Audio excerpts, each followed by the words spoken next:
Would you like to touch my monkey? This is A Fit Mess with Zach and Jeremy. All right, here we go. Episode 17 of the Fit Mess podcast. Thank you for being there. Thanks for downloading the show. Zach, I got a monkey on my back and I can't get it off. That sounds like a really personal problem. It's if you're like me, you got you're hooked on your phone. You're staring at your screen too much. You're on the Facebook and the Instagram. Can't stop looking. Can't stop just absorbing whatever horrible, toxic stuff is out there, or the wonderful, polished, beautiful lives of everyone around you that you're jealous of, and just making you feel like you're a complete waste of space and time, and yet you can't stop looking. That's quite the toxic monkey. It is. He's a bastard. But I'm doing it, man. I finally, I don't know what it was. I've been thinking lately about how much time I'm spending on my phone. Actually, I'm going to look right now. I'm going to pull up the little tracker, and this is not going to be a fair representation because I actually unplugged a lot of my apps the other day. How much screen time, phone, have I spent in the last, well, I guess it's weekly? I'm an hour and 9 minutes in, staring at my phone, 39 minutes on games, 8 minutes social networking, 6 minutes on productivity. That's ridiculous. And it's, Wednesday. 6 minutes on productivity. Six minutes. I'm guessing that's just email. Probably. So and you know what? That's the time anyway. That's probably inflated because ever since the other day, I decided I need to stop. I'm spending way too much time on my phone, and part of it is the shiny toy of Instagram, Facebook, Twitter. And part of it is this show. I like to see what, if any, interaction we're getting, online from the things we post and whatever. Not nearly enough, by the way, listener. So, engage, please. But I just found myself constantly checking all of those.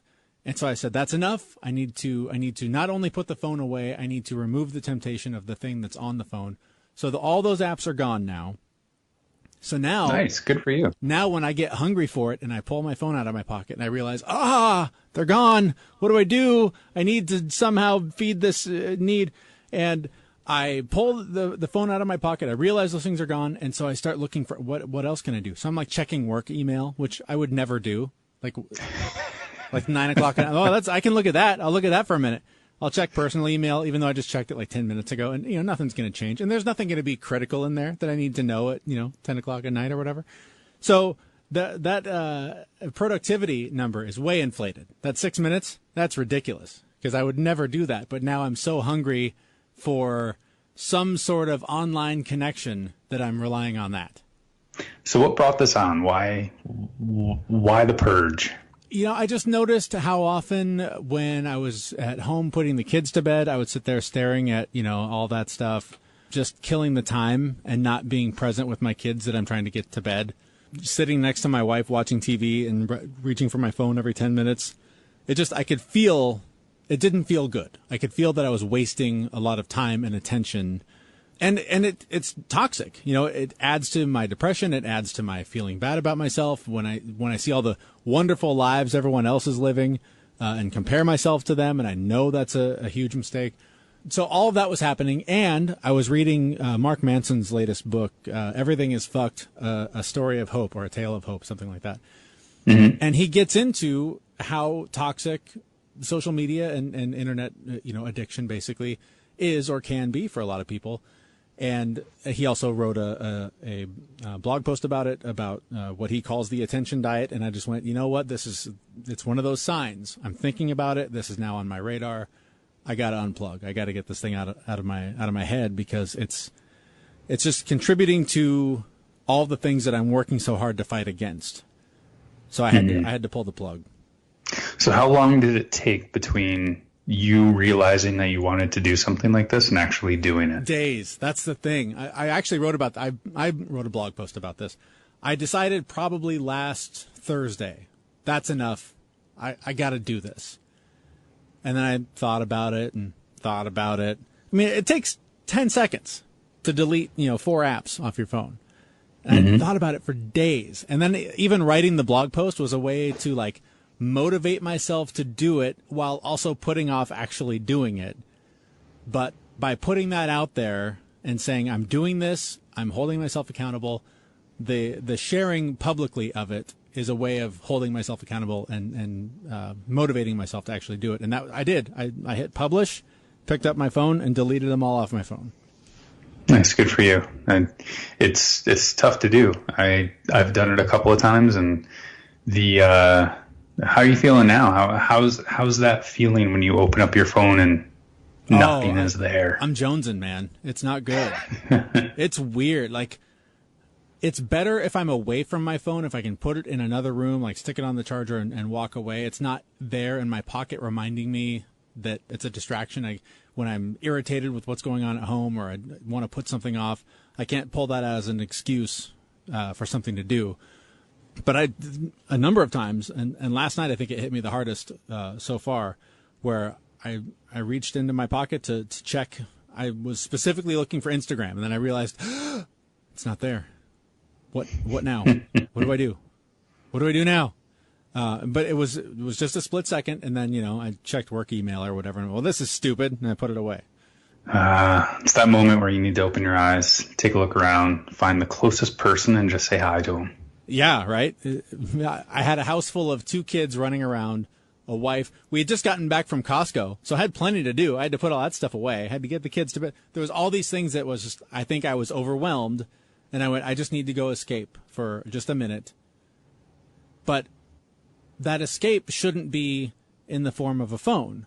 I should be able to go and just sit in my yard, on my couch, just take a moment to just, meditate, breathe, have some water, like just do something to take care of myself, not busy my mind with more information and toxic interaction. You know what I mean? Mm-hmm. Yep.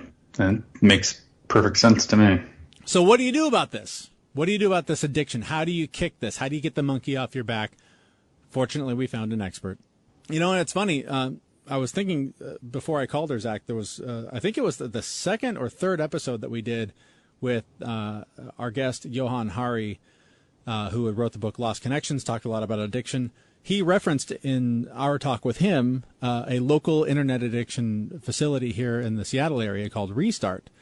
And I think I even said at one point, we should have them on the show to talk about that at some point. Yep. And so as I've been struggling with this the last couple of days, I thought, that would be a really interesting interview. And as it turns out, it is.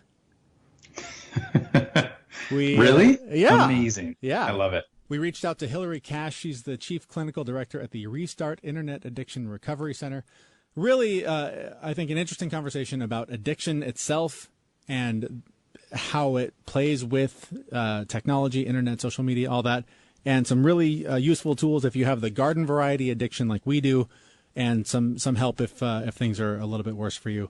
So our talk now with Hilarie Cash from the Restart Internet Addiction Recovery Center. So I just started my own sort of unplugging my own, as some people refer to it, an attention diet. Unplugging some of the apps that I lean on heavily at home, Instagram, Twitter, Facebook, that kind of thing, because I was noticing how much I was leaning on them to escape responsibility, escape uncomfortable emotion, escape just anything that I didn't want to be doing. And I guess I'm seeing some debate online about how much of an addiction that really is. Can you talk a little bit about that and whether or not it is a true addiction? Well, I think it's useful to understand that there's not just a simple demarcation line, although there are efforts to create such lines between addiction and non-addiction. Think of it more as, a scale, and use it can go from just normal healthy use and slide in the direction of addiction and go into a mild addiction, which is not all that difficult to intervene with and stop. And then as it becomes more severe, it gets harder and harder to exercise any control over yourself. So essentially, it really an addiction is something which you cannot control. It's a behavior be it ingesting a substance or engaging in something like your smartphone, constant looking at smartphones, if you can't control it, then that pretty much becomes the definition of addiction. And over time, it begins to have negative impacts on your life. Like you're talking about how you've been using it to avoid responsibilities and avoid difficult emotions. Well, neither of those things are healthy, right? If you avoid responsibilities too much, then your life becomes unmanageable, right? So the more there are negative impacts in your life, and the more you realize you really have no control over this, the more addicted you're becoming. So let's talk a little bit about addiction. We, a few months ago, one of our first episodes, actually, we spoke with Johan Hari, and he mentioned the work that he'd done with you for his book, Lost Connections, and talking about addiction. And he sort of has the theory, the hypothesis that addiction is sort of the opposite of connection. That's sort of where we default to when we are not able to connect and have real, authentic, I guess, relationships or interactions with people. Does that mesh with your research and what you find? Well, I do think that it's an essential, that connecting with others in a way that is healthy, safe, caring, those connections are essential to our well-being. And if we don't have those, we are going to be very prone to addiction. And certainly the recovery process means an essential element in the recovery process does mean developing those good, healthy connections with other people. I mean, we are social animals, and we've got to have, in order to be healthy, we have to have plenty of good social connections. And one of the big mistakes that people make is seeking social connection online, really at the expense of real-world social connection, and they don't realize that that is actually not satisfying their social needs in the way they are imagining it does. It feels fine to be chatting online with people, but it's not producing this thing called limbic resonance, which happens when we're actually face-to-face with people that we care about and we know care about us. What are some of the warning signs that you're starting to become addicted to social media or even just a phone in general? Well, I think one of the things that people often describe is that first of all, they often have a very unrealistic sense of how much time they actually are spending on their phones. And they will report, I spend probably a couple hours a day. But if they actually check their phone usage, either with an app or in the case of an iPhone, it's built in that you can check that, you'll discover that you're actually spending much more time. Most people discover that they're spending much more time than the amount of time they thought. So it's overuse of time, and it is often, people describe to me that they know they should be doing other things, like they know they should go to the gym because they need their exercise, or they know that they really need to go shopping for healthy groceries, come home, make some meals that are good, healthy meals, but they can't be bothered because they're so caught up in what they're doing. And so instead they order pizza to be delivered to the house so that they don't have to be interrupted. It's these signs when people can see that they know that they really should be doing something else, but they don't because they can't be bothered. They're too busy and caught up in what they're doing. Like they know they should turn it off and go to bed, but they don't really want to go to bed. They'd rather keep watching YouTube videos, and so they're not getting enough sleep. What is it about the screen? What are we getting out of the interaction with social media or YouTube or whatever it is that we are developing that addiction? What's, I guess, physically happening to us to make us so dependent on it? These things are designed to keep our attention. They're really consciously designed to hold our attention.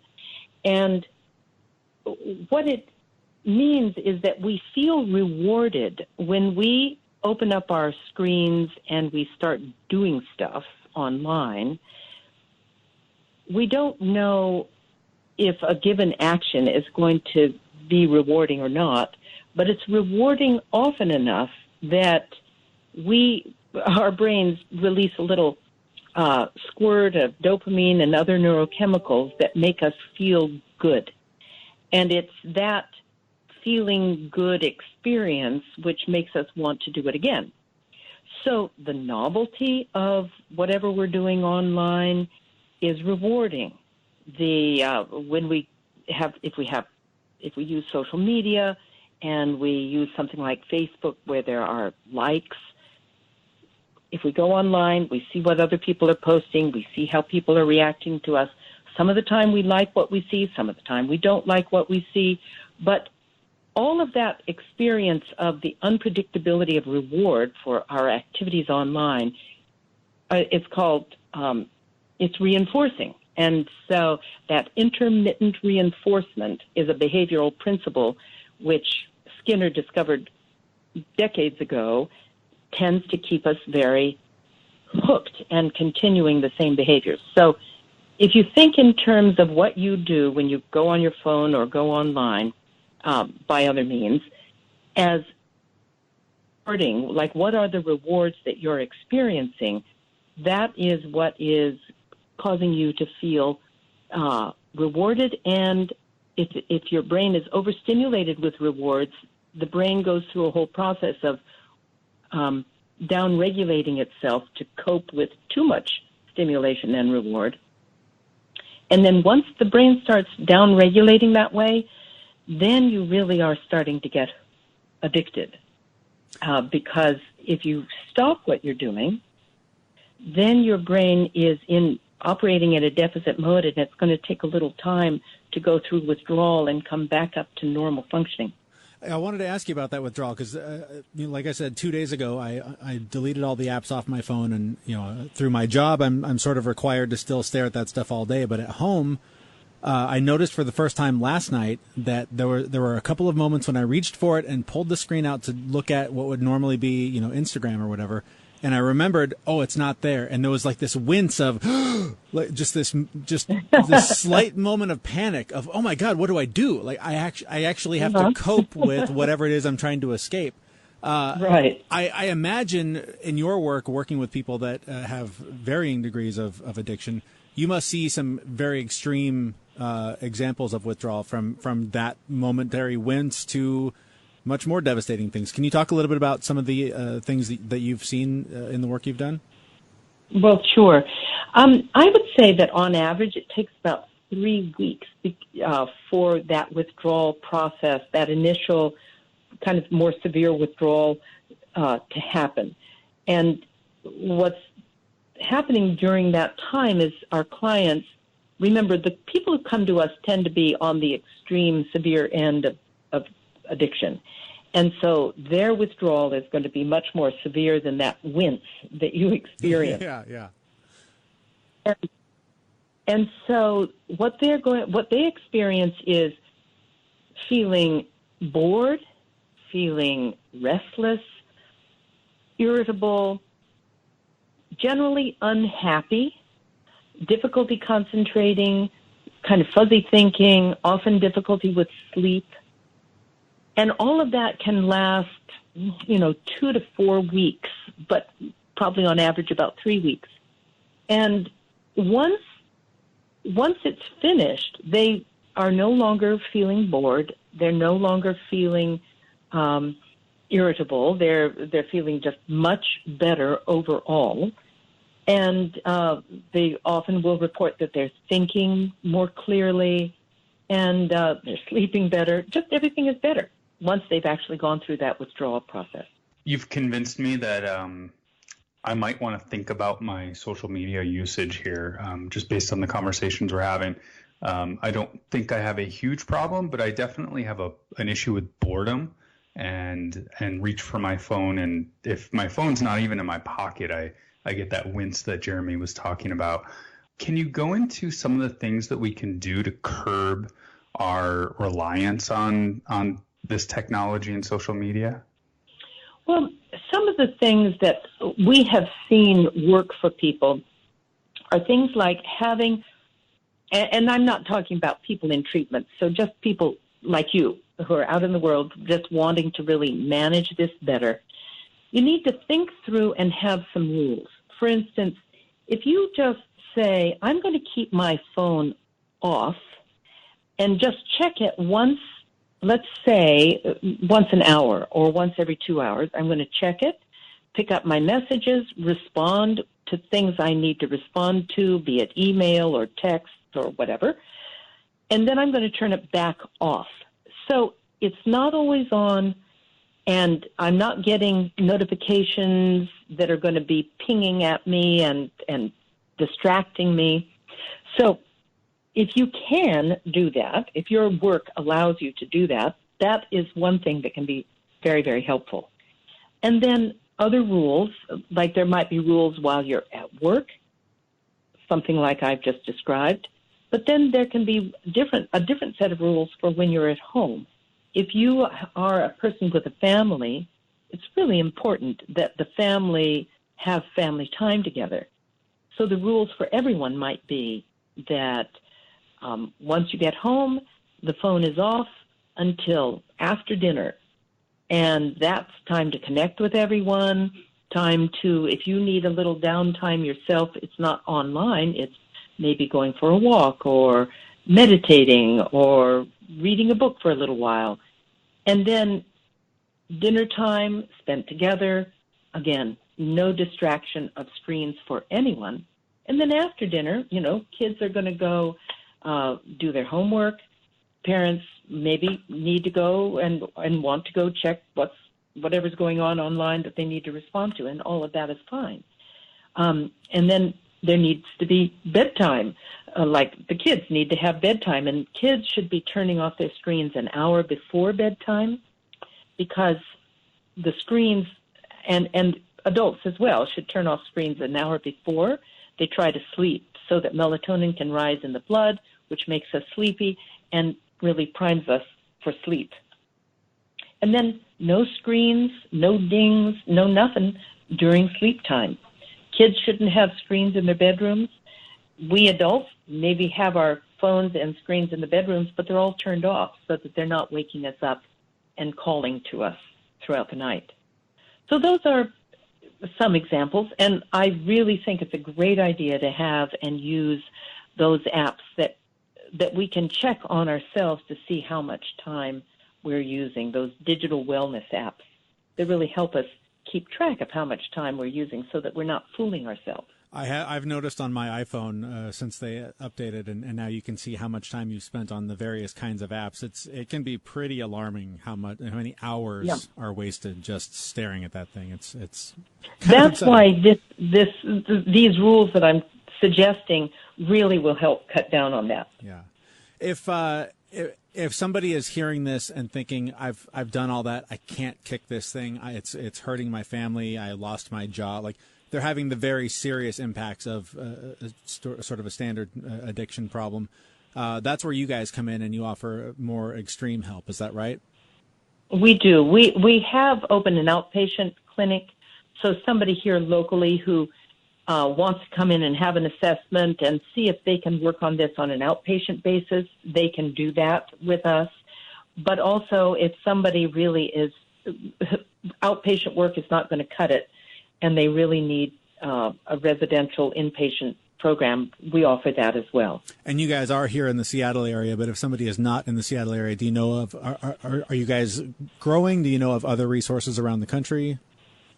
We are aware of people. I mean, I'm certainly not aware of everyone who is specializing in this field, but there are a growing number of therapists who are developing really good expertise in this. And so if somebody hears this, they are welcome to contact us no matter where they are, and we will try to help them find somebody who can help them wherever they are. That's terrific. I think it's really important work that you guys are doing in a kind of critical time as we evolve with this technology. Thank you so much for taking the time to talk to us and for sharing your insights. It's been my pleasure. Thanks for having me. Our thanks again to Hilarie Cash. She's the Chief Clinical Director at the Restart Internet Addiction Recovery Center. Lots of good, useful information there for you if you are anything like me and struggling to get that monkey off your back. And in seriousness, I've seen some documentaries that also have been filmed out there, and seen some people in some deep, dark, desperate situations. So if that is you, you should reach out to them. They are here in the Seattle area, but as she mentioned, lots of resources around the country for wherever you happen to be. But yeah, it's not easy, man. There's a lot of different ways to approach getting yourself unplugged, I guess. Yeah, I think while we were doing the interview, I couldn't help but think back to the time when I set my Facebook and Instagram account apps to essentially shut down after 15 minutes. And I thought that 15 minutes would last me all day on both of them, and it just amazed me that I was out of time on both of them by like 7:30 a.m. Oh my God. I didn't realize you could. I mean, I figured there was some sort of a timer app that I could get, but then I realized how much time would I have to spend on my phone researching how to find that app to get me to stop being on my phone. Yeah, Android has it built in, so it's the digital well-being app, and you can set it for all of your apps and set a timer. And I quickly increased the time to 30 minutes on each of them, and thinking that would be plenty of time, but I still ran out of time. And it just amazed me how much time I was actually spending on just those two apps. But what was cool was, like, by setting that and running out of time, it actually trained me to not look at them. And when I did look at them, I would look very quickly and then shut it down. Yeah, it's awful. The other thing that I noticed about it is that the more I was on any of those trying to distract myself from, reality or the moment I was supposed to be in, the more I would get annoyed at the things that were sort of pulling me back into reality. So like if I was, trying to do something on Twitter and my kids needed my attention, no matter how frivolous the need, I would get irritated with them for needing me when I was trying to do this stupid thing that I didn't need to be doing. And that was sort of the last straw. As I realized, like, there was a point where I got kind of mad. And I was like, what am I getting mad at? Like, I'm the one being the jerk here. I'm the one that's not plugged into my kids. I'm plugged into nonsense. So that was kind of the last straw where I had to just go, that's it. That's enough. Good for you. Well, I wish you the best of luck in it. I know it's not easy to do, and I actually should draw myself back in a little bit at this point in time. Yeah, you got to get those timers up, man. Yeah, I know, but I got a new phone and I didn't set it up, and now I'm kind of adjusted to, unlimited time. Right. So we should, I guess, quickly recap. We got a little heavy on the last episode, I guess, just sort of sharing the struggles that we've gone through. And Zach, I don't know that you and I have actually talked since that show. We've exchanged a text or two or an email or two, but in terms of actually catching up, I don't really know what's going on with you.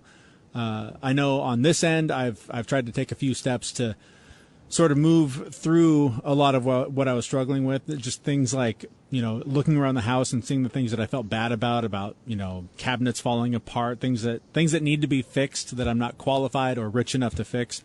I've decided that I just need to start taking the steps to figure out how to fix it.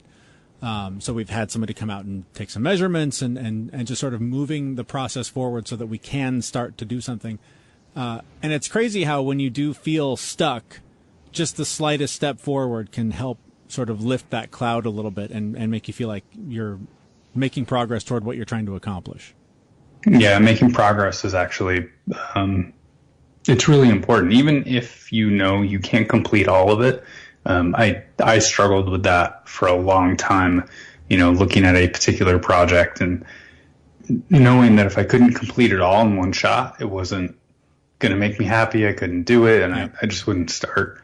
So, good for you for, just taking a couple of first steps to get the ball rolling, because it's like a snowball going downhill. Once you get a little bit of momentum, you'll get a little more and a little more and a little more. Might have some flat spots, but you can keep the momentum going. Well, and it's just funny too how much of an analogy for life it is. You constantly think, once I get that job, things will be great. Once I make that amount of money, things will be great. Once I get that car, things will be great. once I fix my cabinets that are falling apart, things will be great. None of that is true. All of it is a process. All of it is progressing toward just baby steps, goals that you're trying to accomplish to feel productive in your life. And so whatever it is that you're working on, the thing will never satisfy the need that you have attached to it. It's just the process of getting there is where the real growth happens. But recognizing that is the hardest part of the journey, I think. Yeah. And I think I mentioned to you earlier that you reposted our very first episode, which I went back and listened to. And in that episode, we talked a lot about just being okay with where you are now. Mm-hmm. And it's okay to have goals and aspirations. But, part of it is you just have to be okay with where you are now, period. It's not about the next job. It's not about the new car or getting the cabinets fixed. It's about being okay now and having goals and aspirations to grow. But I think I had forgotten that for a little bit, and then going back and listening to the first episode was actually a good reminder for me. Speaking of being okay with where you're at now, you are home now. A few more weeks have passed. You got all the boxes unpacked. You settled down. This sucks. Nope, boxes are not unpacked. No, things are getting better. I've gotten back into regular routine of exercising. I'm actually right in the middle of week 4 of Transform 20 because I think I actually had let myself go to the point where I was a little winded going upstairs and out of shape. So for me anyway, I was out of shape. So I had to start with, Transform 20 again. I feel like we're trying to sell it here, but we're not. No, it's just that good. It's just that good. And it's a building program where, you just go up one step at a time. And by the time you get to the end, you're doing an incredibly hard workout. Had you tried the last week on the first week, it would have destroyed us. But, I did one of the bonus workouts the other day. I haven't been in the gym nearly enough. I did a bonus workout the other day just to do something because I've been biking a lot more and stuff. But I was like, no time. Let's hit the gym. Went in there and I did one of the bonus workouts and it has weights. And this was 2 days ago and my arms are still killing me. They're still killing me. I forgot how hard it is when you don't do it every day. And I'm paying for it. Yeah, it's again, we're not selling it, but it is such a good program. I think one of my friends who happens to listen to the show is on day 3 of Transform 20 because of I think what we've said on the show. Where's my commission about it? It's in the mail. All right. Well, I know you are out of time. I am out of time, so we should wrap things up. So to Hilarie Cash, who joined us from Restart, thank you. Thank you for listening to this show. Hopefully it's been helpful for you. I would love to hear if you are hearing this and thinking to yourself, yes, I also spend too much time doing these things. And if you decide to sort of take a step forward and deleting those things or cutting back or whatever, we'd just love to hear you share your journey with us. You can do that either on a voicemail, 206-659-7667, through our Facebook, Instagram, or Twitter pages, although we won't be responding to them nearly as often. And you can always email us, info@thefitmess.com. With that, we will say goodbye, and we'll be back in a couple of weeks at thefitmess.com. Thank you so much for listening, and we'll talk to you then. Take care, everyone. Bye. We know this podcast is amazing and does not seem to lack anything, but we still need a legal disclaimer. Jeremy and Zach are not doctors. Please consult your physician prior to implementing any changes that you heard on this podcast. The listener assumes that Jeremy and Zach do not know what they're talking about and that you'll do your own research on the topics talked about in this podcast. The hosts of this podcast are not liable for any physical or emotional issues that might occur directly or indirectly as a result of listening to this podcast.